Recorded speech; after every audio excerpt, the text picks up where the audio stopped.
Hello everybody, this is me Altamash Mansuri and you are watching educator Altamash 2.0। So future officers, आशा करता हूँ सभी बहुत अच्छे होंगे और आपकी तैयारी बहुत ही शानदार तरीके से चल रही है। तो मेरे प्यारे साथियों, आज हम यहाँ पे टेस्ट सीरीज नंबर 3, ठीक है। हालांकि मुझे 1 से स्टार्ट करना चाहिए था, लेकिन मुझे ज्योग्राफी थोड़ा सा ज़्यादा इंपॉर्टेंट नजर आ रहा था, ठीक है। तो मैंने उसको यहाँ पे स्टार्ट कर दिया है, ठीक है। क्योंकि दोस्तों ज्योग्राफी में लोगों को ज़्यादा दिक्कत है, ठीक है। कॉन्सेप्ट में दिक्कत है, चीज़ों को रिकॉल करने में, याद करने में दिक्कत है। तो चलिए आपकी जर्नी को थोड़ा सा और आसान बनाते हैं, ठीक है। और दोस्तों मैं आपको ये भी कहता हूँ कि अगर दोस्तों आपकी कहीं से भी कुछ भी तैयारी कमजोर पड़ रही है, ठीक है, तो आप हमारे टेस्ट सीरीज सॉल्यूशन को अच्छे से कर लो, अच्छे से निपटा लो। उसके बाद दोस्तों आपको कुछ भी अतिरिक्त करने की आवश्यकता नहीं पड़ेगी, ठीक है। इसी से दोस्तों आपका यहाँ पे फ्री निकल जाएगा 110% फॉर श्योर, ठीक है। तो मेरे प्यारे साथियों, चलिए शुरू करते हैं दोस्तों। हालांकि मैंने आपको पहले कुछ डेमो वीडियोस दिए हुए थे, ठीक है, जिसमें दोस्तों आपको मैंने क्वेश्चन नंबर 1 भी करा दिया था। क्वेश्चन नंबर दोस्तों यहाँ पे आप देख रहे हैं 2 तो हिस्ट्री का पड़ गया था, ठीक है। क्वेश्चन नंबर 3 यहाँ पे मैंने सॉल्व करा दिया है। क्वेश्चन नंबर 4 भी दोस्तों आपको अच्छे सॉल्व कराया था, ठीक है। अब दोस्तों यहाँ पे क्वेश्चन नंबर यहाँ पे क्या है 5 है और यहाँ पे क्वेश्चन नंबर क्या है 6 है, ठीक है। दोस्तों यहाँ पे क्वेश्चन नंबर 5 और 6 के बारे में थोड़ा सा बात कर लेते हैं, ठीक है। थोड़ा 5 को एक बार आप पढ़ के देखो, ठीक है। थोड़ा सा इसको मैं जूम करता हूँ, ठीक है। तो आप जब यहाँ पे क्वेश्चन नंबर 5 पढ़ेंगे तो आपको यहाँ क्या लिख रहा है, ठीक है। क्या रखा है, कथन दे रखा है, क्या रखा है, जाड़े की ऋतु में दिल्ली में वायु प्रदूषण स्तर क्या हो जाता है, उच्च हो जाता है। क्या होता है, ठीक है। जो मतलब एयर पॉल्यूशन है उसका जो दोस्तों स्तर है, लेवल है, क्या हो जाता है, बढ़ जाता है। कथन क्या रखा है, कारण क्या रखा है कि मोटर गाड़ियों में दहन प्रक्रिया जाड़े में क्या हो जाती है, बढ़ जाती है, ठीक है। तो मेरे प्यारे साथियों, आप यहाँ पे थोड़ा सा हल्का सा सोचेंगे, हल्की बुद्धि सोचेंगे दोस्तों, ये क्वेश्चन तो बिल्कुल निरर्थक है, बिल्कुल ही बेकार है, 2 कौड़ी का क्वेश्चन है, घटिया क्वेश्चन है, ठीक है। इस टाइप का क्वेश्चन आएगा तो आप दोस्तों अपनी IQ से इसको ठीक कर ले जाएंगे, ठीक है। दोस्तों क्या रखा है कि जाड़े की ऋतुओं में दिल्ली में वायु प्रदूषण उच्च स्तर पर रहता है। बिल्कुल सही बात है, क्योंकि दोस्तों आप देखेंगे जाड़े में जब दोस्तों फॉगिंग होती है, ठीक है। आप दोस्तों देखते हैं जाड़े में क्या होती है, जब फॉगिंग होती है, ठीक है। और दिल्ली का जो धुआं है, दिल्ली में जो पॉल्यूशन है, धुआं है, फॉग जब जाकर के क्या मिल जाता है, स्मोक के साथ क्या मिलता है, मिल जाता है। क्या होता है, स्मोक के साथ क्या होता है, जब मिल जाता है तो दोस्तों क्या बना देता है, स्मोक बना देता है। क्या बना देता है, स्मोक बना देता है, ठीक है। यहाँ पे देख रहे हैं फॉग और स्मोक मिलकर क्या बना दिया, स्मोक बना दिया, जिससे दोस्तों क्या होती है, डेंसिटी क्या होती है, इसकी हाई हो जाती है, ठीक है। दोस्तों विजिबिलिटी डाउन हो जाती है। और दोस्तों यहाँ पे जो पार्टिकल्स हैं वो स्मोक में क्या, जो स्मोक के पार्टिकल्स हैं वो फॉग में, बट दोस्तों जो स्मोक के पार्टिकल्स हैं, धुएं के जो पार्टिकल्स हैं, ठीक है, जो पॉल्यूशन के पार्टिकल्स हैं, वो फॉग में क्या हो जाता है दोस्तों, ट्रैप में फंस के रह जाते हैं। और दोस्तों सही बात है कि यहाँ पे जाड़े की ऋतुओं में दिल्ली में वायु प्रदूषण उच्च स्तर का रहता है, ठीक है। ये बात बिल्कुल सही है। लेकिन दोस्तों आप एक बात बताओ, हल्का सा सोचो कि मोटर गाड़ियों में दहन प्रक्रिया जाड़े में बढ़ जाती है, ये कोई लॉजिक वाली बात है? मतलब गर्मी में दहन कम होगा और जाड़ों में दहन ज़्यादा होगा, इसका कोई लेना देना नहीं है। ईंधन जितनी भी पावर जनरेट करता है वो सेम जनरेट करता है, चाहे वो जाड़ा हो चाहे वो गर्मी हो। तो मेरे प्यारे साथियों, यहाँ पे कथन तो आपको ठीक नजर आ रहा है, लेकिन जो कारण है दोस्तों ये गलत है। तो मेरे प्यारे साथियों, यहाँ पे आप देख रहे हैं ऑप्शन ए सही है। क्या ऑप्शन ए सही है, परंतु आर यहाँ पर क्या गलत है, ठीक है। दोस्तों आप इसको यहाँ पे ऐसे टिक करेंगे, ठीक है, इसको ऐसे टैकल करना है। फिर इसके बाद दोस्तों आप यहाँ पे देख रहे हैं, ठीक है, यहाँ पे कुछ बायोस्फीयर रिजर्व दे रखे हैं। क्या दे रखे हैं, बायोस्फीयर रिजर्व दे रखे हैं, ठीक है। और दोस्तों इसकी पोजीशन दे रखी है। आप याद करो, अब आपको दोस्तों रियलाइज होगा कि जो भी मैं कंटेंट आपको देता हूँ कितना रिलेवेंट रहता है, ठीक है, कितना दोस्तों यूज टू रहता है, आप देखेंगे, ठीक है। दोस्तों आपको यहाँ पे देखना एक एक चीज़ मेरी आप अच्छे से करके जाएंगे, कोई भी चीज़ मिस नहीं करेंगे, डेफिनेटली बहुत ज़्यादा फायदा मिलेगा इससे आपको, ठीक है। दोस्तों आप यहाँ देख रहे हैं बायोस्फीयर रिजर्व, ठीक है। आपको दोस्तों 18 के 18 बायोस्फीयर रिजर्व मैंने अच्छे से करा रखा है, ठीक है। सिमलीपाल दे रखा है, ठीक है, पंचमढ़ी दे रखा है, नंदा देवी दे रखा है, नौकरिक दे रखा है। दोस्तों आपको याद आ रहा होगा, नौकरिक मैंने क्या बताया था, मेघालय बताया था। क्या बताया था, ठीक है, मेघालय बताया था, याद आया। सिमलीपाल दोस्तों आपको मैंने कई बार अच्छे से बताया, इसको सिमलीपाल कहाँ पे, उड़ीसा में है, ठीक है। दोस्तों सिमलीपाल इस बार क्या बन गया है दोस्तों, देश का यहाँ पे 107वां, ठीक है, 107, ठीक है, 107वां क्या बन के रह गया दोस्तों, नेशनल पार्क बन गया। क्या बन गया, नेशनल पार्क बन गया। तो मेरे पास कहाँ पे है, ये उड़ीसा में है। कहाँ पे, उड़ीसा में। ये चीज आपको समझ में आ रही होगी। फिर दोस्तों आप यहाँ पे देख रहे हैं नंदा देवी। क्या देख रहे हैं, नंदा देवी। दोस्तों आपको मैंने याद कराया था, जब आपको मैंने हिमालय वाला भी रीजन पढ़ाया था, क्या बताया था, हिमालय वाला भी रीजन बताया था। तो मैंने बताया था कुमायूं हिमालय। क्या बताया था, यहाँ पे आपको याद होगा कि मैंने बताया था कुमायूं हिमालय। क्या बताया था, कुमायूं हिमालय बताया था। तो मैंने आपको बताया था कुमायूं हिमालय की जो चोटी है उसका नाम है नंदा देवी। क्या है, नंदा देवी। क्या बताया था, नंदा देवी बताया था। दोस्तों यहाँ पे आप देख रहे हैं जो कुमायूं रीजन है दोस्तों, ये कहाँ पड़ता है, उत्तराखंड में पड़ता है। कहाँ पड़ता है, उत्तराखंड में पड़ता है। तो दोस्तों आपको यहाँ पे ये चीज़ पता होनी चाहिए। क्या पता होनी चाहिए कि दोस्तों ये जो नंदा देवी है दोस्तों कहाँ पे जा रहा है, उत्तराखंड में जा रहा है। और जो सिमलीपाल है दोस्तों ये कहाँ पे आ रहा है दोस्तों, उड़ीसा में आ रहा है, ठीक है। जो नौकरिक है दोस्तों वो कहाँ पे जा रहा है, मेघालय में जा रहा है। और दोस्तों जो पंचमढ़ी है ऑब्वियस सी बात है कहाँ पे, पंचमढ़ी और पेंच ये सब आपको बताया था मध्य प्रदेश में। कहाँ पे, मध्य प्रदेश में है। तो मेरे प्यारे साथियों आप यहाँ देख रहे हैं डी ऑप्शन, हाँ। तो मेरे प्यारे साथियों आपने यहाँ पे देखा कि ऑप्शन नंबर ये जो है क्या, सिमलीपाल दोस्तों कहाँ पे जा रहा है, 4 पे जा रहा है, ठीक है। तो दोस्तों 4 वाला ये ऑप्शन हो गया, ये ऑप्शन हो गया, ये तो वैसे दोनों गलत हो गए। फिर दोस्तों आप यहाँ पे बी मिलाना ही नहीं है, क्योंकि दोस्तों यहाँ पे सब सेम सेम मैच है। आप डी मैच करा लो। डी क्या है, नौकरिक। नौकरिक कहाँ जा रहा है, मेघालय पे जा रहा है, 2 पे जा रहा है। दोस्तों ऑप्शन नंबर क्या हो जाएगा, ये बी सही हो जाएगा। क्या हो जाएगा, बी ठीक हो जाएगा, ठीक है। तो मेरे पास तो इस तरह से करेंगे, आपके दिमाग में फिट रहेंगी चीजें ना। और बाकी मैं कराऊंगा तो दोस्तों आपके दिमाग में मेरी बातें जाएंगी, आपके दिमाग में मेरी बातें जाएंगी, हिट करेंगे दोस्तों, ठीक है। आपको याद रहेगा, रिकॉल रहेगा, ठीक है। दोस्तों क्वेश्चन नंबर 7 यहाँ पे, क्वेश्चन नंबर 7 दोस्तों यहाँ पे क्या हो गया, वंस अगेन रिपीट हो गया दोस्तों। आप इसको इग्नोर करेंगे, ठीक है, क्योंकि ऑलरेडी जो क्वेश्चन नंबर 4 है वो क्या हो गया, 7 पर रिपीट हो गया। इसको मैं अगली बार में क्या करूंगा, सुधार करा दूंगा, ठीक है, बाय मिस्टेक हुआ है। फिर मेरे प्यारे साथियों आप यहाँ देख रहे हैं क्वेश्चन नंबर 8 देख रहे हैं। क्या देख रहे हैं, क्वेश्चन नंबर 8 देख रहे हैं। तो मेरे प्यारे साथियों यहाँ पे हम क्वेश्चन नंबर 8 को बहुत आसान बनाने वाले हैं, ठीक है। बहुत सारे लोग को तो इसको पढ़ने में दिक्कत हो रही होगी, ठीक, समझने में दिक्कत हो रही है कि एक्चुअल में क्वेश्चन पूछा क्या है, ठीक है। जब इस तरह के क्वेश्चन आ जाते हैं पेपर में तो लोग इससे भागते हैं और छोड़ करके किनारे हो जाते हैं। लेकिन दोस्तों लेकिन मेरे प्यारे साथियों ये हल्की बुद्धिमत्ता से एकदम लाइट माइंडसेट दोस्तों क्या हो सकता है, ये सही हो सकता है अगर आपको थोड़ी सी बेसिक अंडरस्टैंडिंग है तो, ठीक है। दोस्तों आपको यहाँ पे बताते हैं कि कैसे पिछला नॉलेज यहाँ का क्या करता है, काम करता है, ठीक है। आप दोस्तों यहाँ पे देखेंगे, ठीक है। दोस्तों इसका जो मैंने सॉल्यूशन दिया है, इससे दोस्तों क्या हुआ कि IAS का जो पेपर हुआ था अभी जो 25 मई वाला, इसी के दोस्तों सॉल्यूशन से क्या हुआ है दोस्तों, डायरेक्ट क्वेश्चन बन गया उसमें, ठीक है। तो मेरे प्यारे साथियों आप एक चीज़ को बहुत अच्छे समझेंगे, अवॉइड नहीं करेंगे इसी चीज़ को, ठीक है। और उसमें प्री निकलेगा, ये मैं आपकी गारंटी ले रहा हूँ, ठीक है। प्री मतलब जो कंटेंट हम आपको दे रहे हैं, अगर आपने उसको अच्छे से कंज्यूम कर लिया, बढ़िया से गया, तो रंगबाजी के साथ आप करके आओगे, ये वादा है हमारा, ठीक है। तो मेरे प्यारे साथियों चलिए शुरू करते हैं, देखते हैं। क्वेश्चन क्या रखा है कि हाल के वर्षों में मानव गतिविधियों के कारण, मतलब जो मनुष्य एक्टिविटी करता है उन्हीं के कारण वायुमंडल में कार्बन डाइऑक्साइड की सांद्रता में बढ़ोतरी हुई है। ऑब्वियस सी बात है, ठीक है। दिन पर दिन दोस्तों ये क्या होता जा रहा है, ठीक है, क्लाइमेट चेंज होता जा रहा है। दिन पर दिन का मतलब क्लाइमेट चेंज तो बहुत लंबे अरसे बाद दिखता है, लेकिन दोस्तों जो एक्टिविटी है वो दिन पर दिन हो रही है, ठीक है। आप यहाँ देखेंगे किंतु उसमें से बहुत सी वायुमंडल के निचले भाग में नहीं रहती, ठीक है। मतलब वायुमंडल का जो निचला भाग है, ठीक है, उसमें नहीं रुकती है। क्योंकि क्या, क्योंकि अब इसको ऑप्शन क्या रखा है कि वह बाह्य समताप मंडल में पलायन कर जाती है। मतलब जो यहाँ पे गैसेस हैं वो बाह्य समताप मंडल में क्या कर जाती है, पलायन कर जाती हैं, ठीक है। इसका मतलब क्या है, आप जरा सोच के देखेंगे। मेरे प्यारे साथियों आपको मैं यहाँ पे कुछ चीज़ें बता रहा हूँ, ठीक है। मेरे प्यारे साथियों आपको याद होगा मैंने आपको सिखाया था, ठीक है, कि दोस्तों ये क्या है, पृथ्वी का मान लो एक स्ट्रक्चर है, क्या है, स्ट्रक्चर है, अलग अलग लेयर होती है। इसको हम लोग क्या बोलते हैं, यहाँ पे आप जानेंगे क्षोभ मंडल, क्या बोलते हैं, क्षोभ मंडल बोलते हैं। क्षोभ मंडल के ऊपर दोस्तों कौन सी लेयर है, आप यहाँ पे देख रहे हैं, समताप मंडल है। कौन सी मंडल है, समताप मंडल है, ठीक है। जिसको हम लोग क्या बोलते हैं, स्ट्रेटोस्फीयर बोलते हैं, क्या बोलते हैं, स्ट्रेटो बोलते हैं। जिसको हम लोग क्या बोलते हैं, ट्रोपोस्फीयर बोलते हैं, ठीक है। इसके ऊपर आप चले जाएंगे, ठीक है, तो आपको यहाँ पे क्या दिख जाएगा, मध्य मंडल मिल जाएगा, क्या मिल जाएगा, मध्य, ठीक है, मंडल मिल जाएगा, जिसको हम लोग क्या बोलते हैं, ठीक है, मीजोस्फीयर बोलते हैं, क्या बोलते हैं, मीजोस्फीयर बोलते हैं। अब इसके ऊपर जब आएंगे, ठीक है, इसके ऊपर जब आएंगे तो आपको यहाँ क्या दिख जाएगा, आयन मंडल, क्या मिल जाएगा, आयन मंडल मिल जाएगा, ठीक है। इसको दोस्तों हम लोग क्या करते हैं, आयनोस्फीयर बोलते हैं, क्या बोलते हैं, आयनोस्फीयर बोलते हैं, ठीक है। इसके ऊपर आपको क्या दिख रहा है, एक्सोस्फीयर दिख रहा है, क्या दिख रहा है, एक्सोस्फीयर दिख रहा है, ठीक है। जिसको हम लोग क्या बोलते हैं, बाह्य मंडल बोलते हैं, क्या बोलते हैं, बाह्य मंडल बोलते हैं, ठीक है। याद रखेंगे। तो मेरे प्यारे साथियों सबसे नीचे आपको क्या दिखा, क्षोभ मंडल दिखा, याद कर लो, इसका भी क्रम पूछ लेता कभी कभी, ठीक है। इसके बाद आप देख रहे हैं समताप मंडल, उसके बाद क्या दिख रहा है, बीचों बीच में मध्य मंडल, ठीक है। मतलब दो ऊपर है मंडल और दो मंडल नीचे है, सॉरी दो मंडल ऊपर है दो मंडल नीचे है, तो इसको बीच में क्या हो गया, मध्य मंडल तो हुआ, जिसको हम लोग क्या बोलते हैं, मीजोस्फीयर बोलते हैं, ठीक है। इसके बाद दोस्तों आप यहाँ क्या देख रहे हैं, क्षोभ मंडल, समताप मंडल, और दोस्तों आप यहाँ देख रहे हैं आयन मंडल। उसके बाद आपने क्या देखा, ठीक है, एक्सोस्फीयर मतलब बाह्य मंडल। तो मेरे प्यारे साथियों यहाँ पे क्वेश्चन क्या रखा है, क्वेश्चन क्या रखा है, ठीक है, कि वह वायुमंडल में पलायन कर जाती है, भाई साहब, ठीक है। कार्बन डाइऑक्साइड यहाँ तक चला जाएगा, आपको लगता है कि यहाँ तक आ पाएगा, ये यहाँ तक कार्बन डाइऑक्साइड आ सकता है, ठीक है। मेरे प्यारे साथियों आपको यहाँ पे पता है कि जो स्ट्रेटोस्फीयर है दोस्तों, यहाँ पे क्या होती है, ओजोन लेयर होती है, क्या होती है, ओजोन लेयर होती है। तो मेरे प्यारे साथियों इसका तो कोई लेना देना ही नहीं है, ठीक है। मतलब दोस्तों ये वाली बात तो बिल्कुल क्या होगी, गलत होगी, क्या होगी, बिल्कुल गलत होगी, ठीक है। क्या रखे हैं, समुद्र में पादप प्लवक प्रकाश संश्लेषण कर लेते हैं, ठीक है। क्या पादप प्लवक हम लोग क्या बोलते हैं, ठीक है, पादप प्लवक हम लोग बोलते हैं, ठीक है, फाइटोप्लैंक्टन, क्या बोलते हैं, फाइटो प्लांकटन, क्या बोलते हैं, फाइटोप्लैंक्टन, ठीक है। याद रखना आप इसको चीज को, ठीक है, फाइटोप्लैंक्टन, ठीक है, जिसको हम लोग क्या बोलते हैं, पादप प्लवक बोलते हैं। तो आप दोस्तों यहाँ पे देखेंगे उस दिन मैंने आपको बताया था।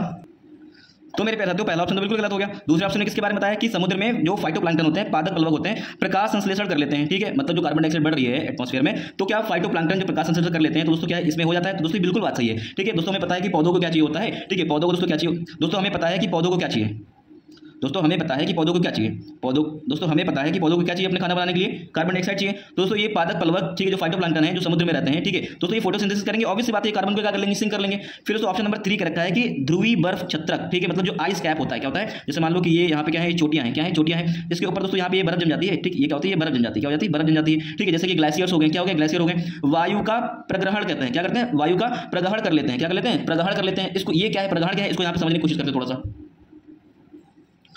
मेरे प्यारे साथियों यहाँ पे सबसे पहले हम देखेंगे फाइटोप्लैंक्टन है क्या, ठीक है, फाइटोप्लैंक्टन है क्या। दोस्तों आप देख रहे हैं कि समुद्र, दोस्तों आप यहाँ देख रहे हैं कि सूक्ष्म समुद्री शैवाल हैं, क्या है, सूक्ष्म समुद्री शैवाल हैं। दोस्तों क्या है, ये प्राइमरी प्रोड्यूसर है, क्या है दोस्तों, ये प्राइमरी प्रोड्यूसर होते हैं, ठीक है, उत्पादक होते हैं। दोस्तों ये स्वपोषी होते हैं, क्या होते हैं, स्वपोषी, मतलब अपना खाना खुद बना लेते हैं, ठीक है, थ्रू द प्रकाश संश्लेषण, फोटोसिंथेसिस प्रोसेस। आप उसमें आप देखेंगे वायुमंडल का लगभग 50%, क्या 50% ऑक्सीजन, ठीक है, ऑक्सीजन उत्पादन, दोस्तों ऑक्सीजन का क्या करते हैं दोस्तों, ये लोग उत्पादन कर देते हैं, ठीक है, और कार्बन सिंक का काम करते हैं। दोस्तों उस दिन आईएएस का जो सॉल्यूशन था मैंने आपको यहीं से निकाल के दिया था, ठीक है, दिख रहा है आपको ये लाइन दिख रही है, वायुमंडल का लगभग 50% ऑक्सीजन, ठीक है, क्या करते हैं ये लोग उत्पादित करते हैं, फाइटोप्लैंक्टन उत्पादित करते हैं। और दोस्तों ऑब्वियस सी बात है कि अगर ये ऑक्सीजन उत्पादित कर रहा है तो उसका मतलब क्या है कि कार्बन डाइऑक्साइड सिंक भी कर रहे हैं ना, कार्बन डाइऑक्साइड को क्या कर रहे हैं, सिंक भी कर रहे हैं, ठीक। तो आपको यहाँ पे बातें समझ आ रही नहीं आ रही, आई होप आपको समझ में अच्छे से आ रही है, ठीक है। फिर दोस्तों आप यहाँ देख रहे हैं कि टाइप, क्या देख रहे हैं, कभी कभी दोस्तों साइंस में ना क्वेश्चन डाल के दे देता है, ठीक है। आपने देख रहे हैं कि डाइनो, दोस्तों आप यहाँ देख रहे हैं डाइनोफ्लैजिलेटस, क्या डाइनोफ्लैजिलेटस, ठीक है। दोस्तों आप देख रहे हैं डाइटम्स, ठीक है, ग्रीन शैवाल, ठीक है, नीला हरा शैवाल, दोस्तों क्या नीला हरा शैवाल, दोस्तों ये क्या है, फाइटोप्लैंक्टन का टाइप है। आप दोस्तों यहाँ पे देख रहे हैं कि फाइटोप्लैंक्टन ब्लूम, क्या फाइटोप्लैंक्टन ब्लूम ये क्या होता है दोस्तों, ये क्या है, एक नेचुरल घटना है, क्या है, फाइटोप्लैंक्टन ब्लूम क्या है, एक नेचुरल घटना है, ठीक है। संख्या बढ़ जाती है, क्या जब यहाँ पे इनकी संख्या बढ़ जाती है, ठीक है, दोस्तों ये क्या कर जाते हैं, हार्मफुल हो जाते हैं, क्या हो जाते हैं दोस्तों, ये हार्मफुल भी हो जाते हैं, ठीक है। मतलब दोस्तों फाइटोप्लैंक्टन ब्लूम का मतलब क्या है कि जब फाइटोप्लैंक्टन की संख्या क्या होती है, बढ़ जाती है, जो कि क्या है, एक प्राकृतिक घटना। याद रखना, कभी कभी दोस्तों बता देगा क्वेश्चन कि ये प्राकृतिक घटना या मानव द्वारा जनित है, तो मेरे पैसा तो याद रखेंगे ये क्या है, एक प्राकृतिक घटना, नेचुरल इवेंट है, ठीक है।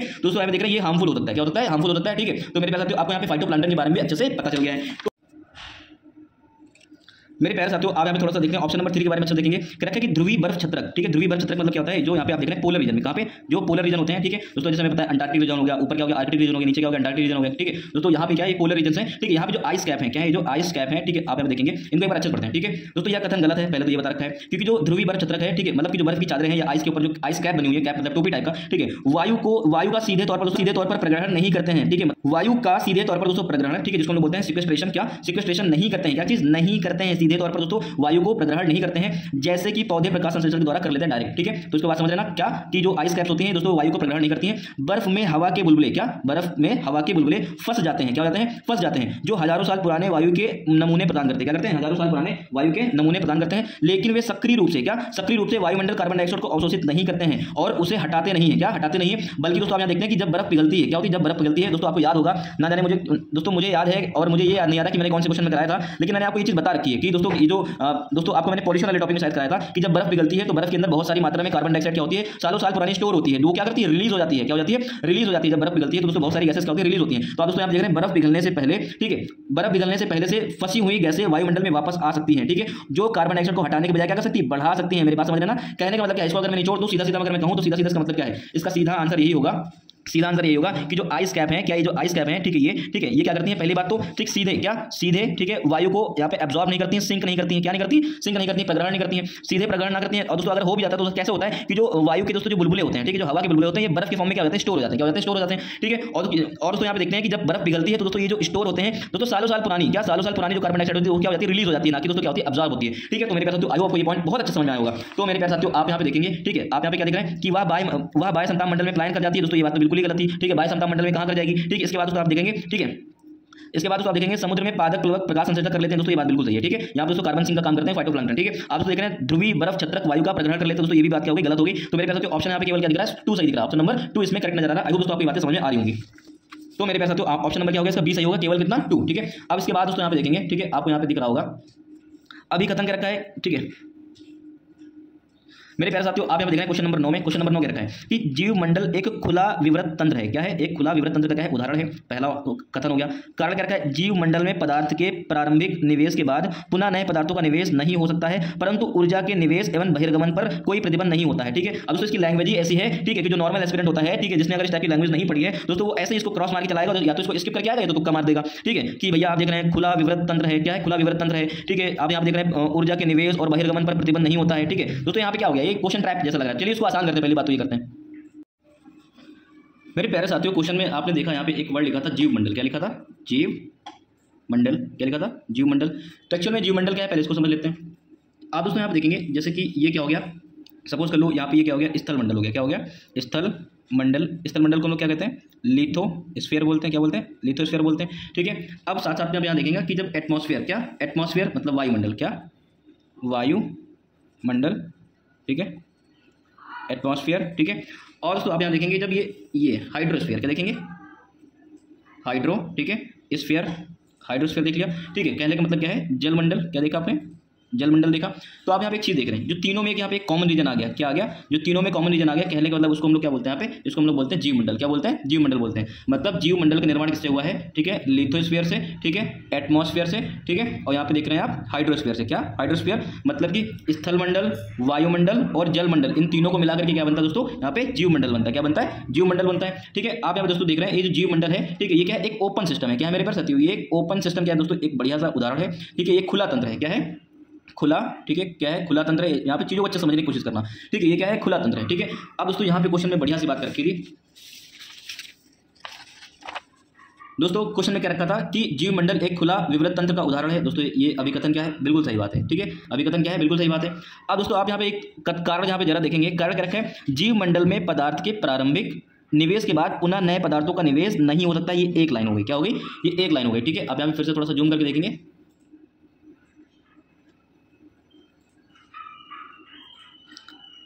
दोस्तों कारण में आप देखेंगे जीव मंडल में पदार्थ के प्रारंभिक निवेश के बाद पुनः नए पदार्थों का निवेश नहीं हो सकता, दोस्तों ये क्या होगी, एक बात होगी, ठीक है। दोस्तों इसको यहाँ पे हल्का करके पहले थोड़ा देखते हैं, ठीक है, ये है क्या, ये कहना क्या चाह रहा है, कहना ये चाह रहा है, ठीक है।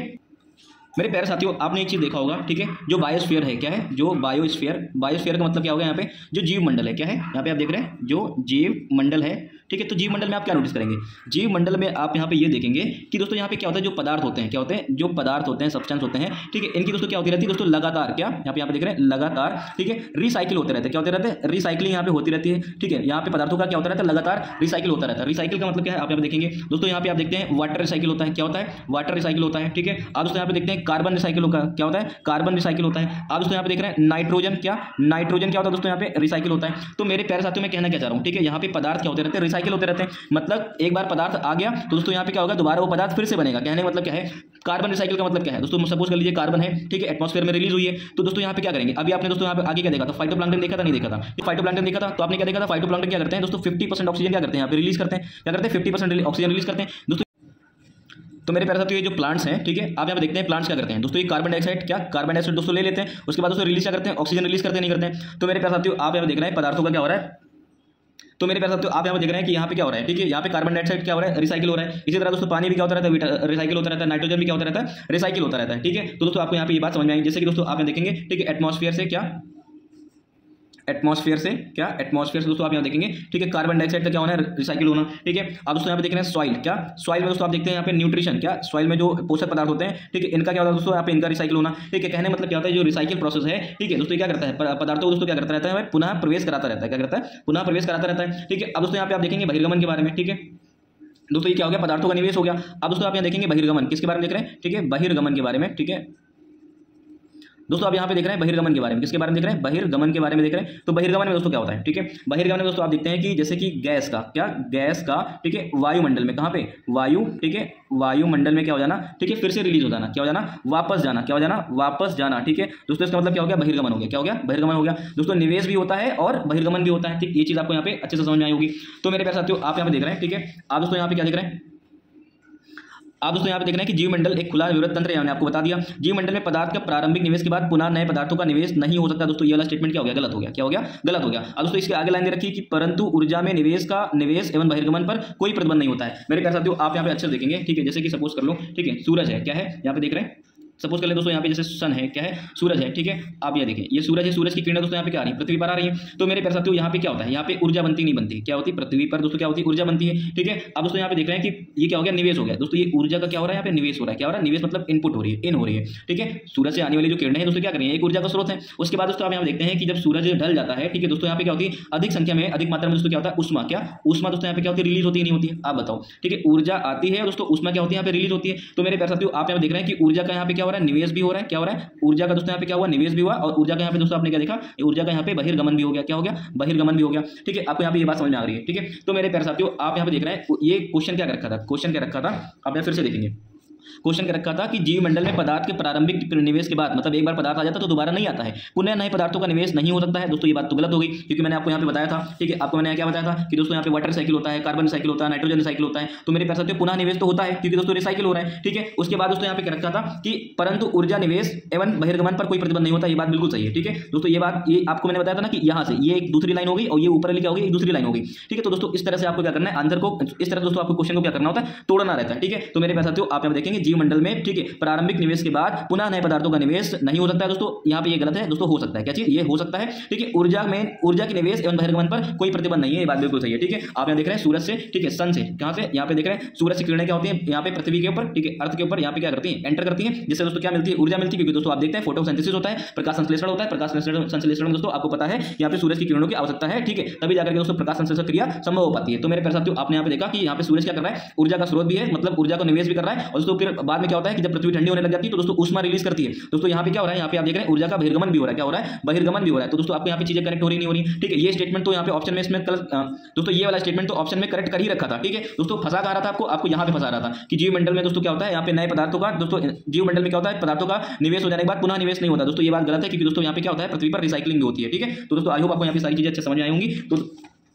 तो मेरे प्यारे साथियों, इसको आंसर करने की कोशिश करते हैं। यहाँ पे देखेंगे कि कथन तो ठीक है और यहाँ पे कारण क्या है, गलत है। तो मेरे प्यारे साथियों, आप देखेंगे ए सही है और आर यहाँ पे क्या गलत है, ऑप्शन नंबर सी क्या हो जाएगा, यहाँ पे बिल्कुल करेक्ट हो जाएगा। आई होप दोस्तों आपको यहाँ पे क्वेश्चन अच्छे से समझ में आया होगा।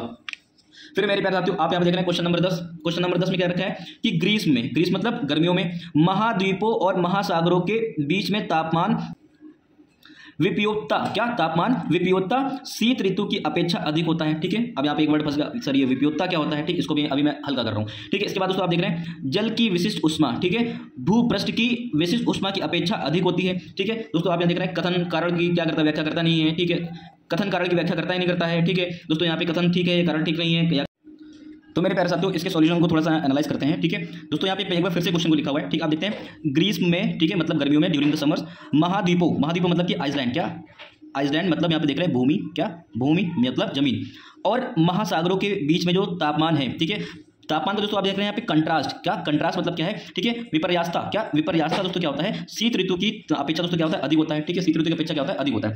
दोस्तों इसका मतलब क्या है, ठीक है, दोस्तों यहाँ पे इसका एक्सप्लेनेशन क्या है, इसको देखते जरा। ठीक है, ग्रीष्म ऋतु में, ठीक है, ड्यूरिंग द समर्स, ठीक होता क्या है, जो महाद्वीप है, आइलैंड है, मतलब जो भूमि है, पानी की तुलना में दोस्तों आप यहाँ देखेंगे बहुत जल्दी क्या हो जाती है, गर्म हो जाती है। ठीक है, ऑब्वियस सी बात है। ठीक है, यहाँ पे जैसे क्या है, ये पानी है, और दोस्तों ये क्या है, यहाँ पे जमीन का टुकड़ा है। दोस्तों आप अगर यहाँ पे देखेंगे, जो दोस्तों आप अपने छत पे चले जाइए और पानी डाल दीजिए, तो दोस्तों आप यहाँ देखेंगे कि जो छत की जमीन है दोस्तों क्या हो जाएगी, जल्दी गर्म हो जाएगी। ठीक है, गर्मियों में। और दोस्तों आप यहाँ देखेंगे जो पानी है दोस्तों क्या हो जाएगा, वो काफी देर तक पड़ा रहेगा, तब जाकर के दोस्तों कहीं पे गर्म हो पाता है। ठीक है, मतलब अगर ज्यादा होगा तो, ठीक है, नहीं तो पानी तो वेपराइज ही हो जाएगा। ठीक है, तो मेरे पास आप यहाँ देख रहे हैं कि गर्मियों में क्या होता है कि जो जमीन का टुकड़ा होता है वो क्या होता है, जल्दी गर्म हो जाता है। ठीक है, किसकी तुलना में, पानी की तुलना में। तो दोस्तों आप यहाँ देख रहे हैं महाद्वीप भूमि पानी की तुलना में बहुत जल्दी गर्म होते हैं और बहुत अधिक तापमान तक पहुंच जाते हैं। ये बात आपको समझ में आ गई, क्या होगी, बहुत अधिक तापमान तक पहुंच जाते हैं। ठीक है, महासागर धीरे धीरे गर्म होते हैं, क्या होते हैं, आपको मैंने क्या बताया, जो महासागर है दोस्तों क्या होते हैं, वो धीरे धीरे गर्म होते हैं। ठीक है, और भूमि की तुलना में अपेक्षाकृत, ठीक है, ठंडे रहते हैं, क्या रहते हैं, ठंडे रहते हैं। ठीक है, भूमि की तुलना में दोस्तों क्या रहते हैं, इसकी कंपैरिजन करके देखा जाए तो दोस्तों भूमि की तुलना में क्या रहते हैं, ये ठंडे रहते हैं, क्या रहते हैं, ठंडे रहते हैं। इस कारण दोस्तों आप देखेंगे ग्रीष्म काल में, ठीक है, भूमि और जल के बीच में क्या होता है, तापमान का अंतर, ठीक है, मतलब जो कंट्रास्ट है दोस्तों क्या होता है, अधिक होता है। ठीक, मतलब इसका जो कथन है दोस्तों क्या है, ये बिल्कुल सही है। अब दोस्तों आप देखेंगे शीत ऋतु में क्या होता है, क्या ड्यूरिंग द विंटर्स, ठीक है, महाद्वीप बहुत जल्दी ठंडे हो जाते हैं, क्या हो जाते हैं, महाद्वीप क्या होते हैं, बहुत जल्दी ठंडे हो जाते हैं। और आप देखेंगे बहुत कम तापमान तक पहुंचते हैं, क्या होते हैं, बहुत कम तापमान तक पहुंच जाते हैं, मतलब टेंपरेचर बहुत ज्यादा डाउन हो जाता है।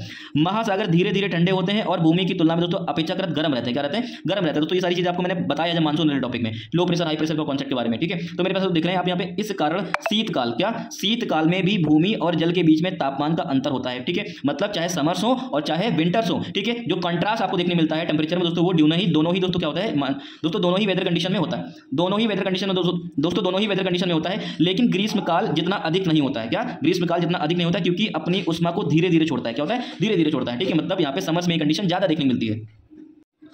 तो मेरे प्यारे साथियों, आपको यहाँ पे ग्रीष्म और दोस्तों यहाँ पे शीत ऋतु के बीच में क्या होता है, डिफरेंसेस समझ में आ गया। ठीक है, इनके टेंपरेचर में कंट्रास्ट कितना होता है दोस्तों, ये समझ में आ गया। दोस्तों अब यहाँ पे कथन 2 के बारे में देखते हैं। क्या रखा है कि जल की विशिष्ट उष्मा, ठीक है, स्पेसिफिक हीट जिसको बोलते हैं, क्या बोलते हैं, स्पेसिफिक हीट बोलते हैं। ठीक है, भूपृष्ठ की विशिष्ट उष्मा की अपेक्षा अधिक होती है, क्या होती है, भूपृष्ठ की विशिष्ट उष्मा की अपेक्षा क्या होती है, अधिक होती है। मतलब कि वाटर के अंदर जो स्पेसिफिक हीट होती है दोस्तों, वो यहाँ पे देख रहे हैं पृथ्वी की तुलना, पृथ्वी मतलब जमीन या लैंड, ठीक है, भूमि की तुलना में दोस्तों क्या होती है, पानी के अंदर जो स्पेसिफिक हीट होती है दोस्तों, वो क्या होती है, ज्यादा होती है। ठीक है दोस्तों, क्या रखा है जल की विशिष्ट उष्मा, ठीक है, भूपृष्ठ की विशिष्ट उष्मा की अपेक्षा अधिक होती है। दोस्तों यह कथन भी क्या है, सही है। ठीक है, इसको जरा देख लेते हैं कि स्पेसिफिक हीट क्या है।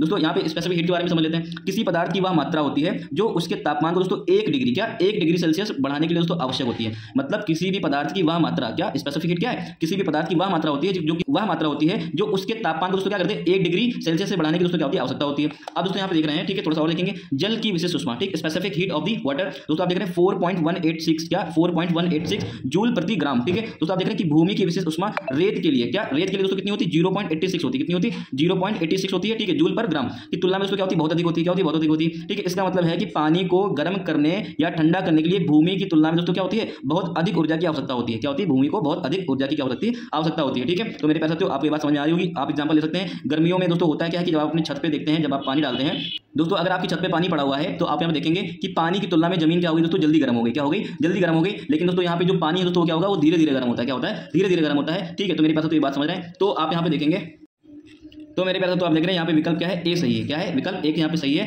क्या सही है दोस्तों, यहाँ पे देख रहे हैं कथन और कारण दोनों ही सही है। क्या है, दोनों ही सही है। और दोस्तों आप देख रहे हैं कथन, ठीक है, कथन 2, कथन 1 की क्या करता है दोस्तों, यहाँ पे क्या करता है, व्याख्या करता है। क्या करता है, व्याख्या करता है। तो मेरे पास तो आई होप आपको ये अच्छे से क्वेश्चन समझ में आया होगा।